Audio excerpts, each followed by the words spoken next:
July 18th, 2019, it's been 21 years, 3 weeks, and 1 month since I masturbated and had an affair. Today I want to talk about a slogan called Keep It Simple.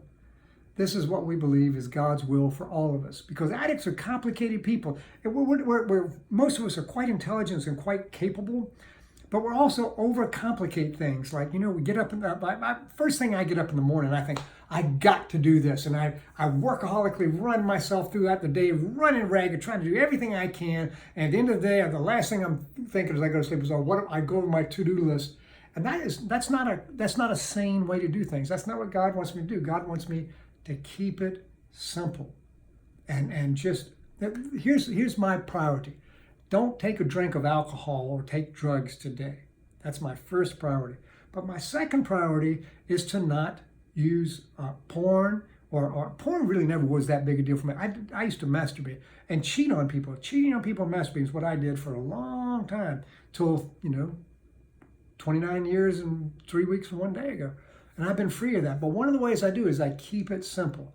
Just keep my sobriety first. And how do I do that? I go to meetings every day. I go to a 15-minute meeting every 3 hours, 6 times a day. That's what I do. And it stops me, and it just relaxes my brain, and it gives me perspective. I call my sponsor. I call somebody who's got more experience than me when I'm having trouble, saying, I don't know what to do. Like, I've got a new sponsor I've gotten. With as many years of sobriety as I had some really old sponsors. My last two were in their 90s, and the problem with guys in their 90s is they die. So I had to get a new guy here about a month ago. Somebody I can go talk to, and I said, I can't figure this out. And that humility, being teachable, is one of the things that I do to keep it simple, because he can help clarify for me that trusting relationship. I read literature. I read spiritual literature. We got 19 books on Act with Courage that you can read anytime, and they're free. That's the right price. I talk to people who need help, program buddies. I sponsor people who need my help. I write literature. I do videos. This is one of the things I do. But I keep it simple so that I remember what's important is to stay sexually sober.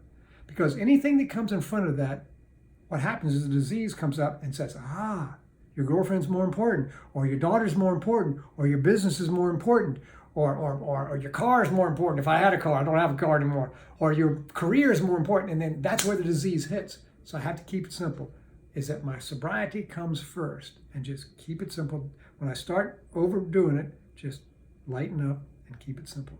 And that's God's will for me, and that's part of the reason, that's one of the tools I've used to stay sexually sober for 19 years and 3 weeks and 1 day. Keep it simple.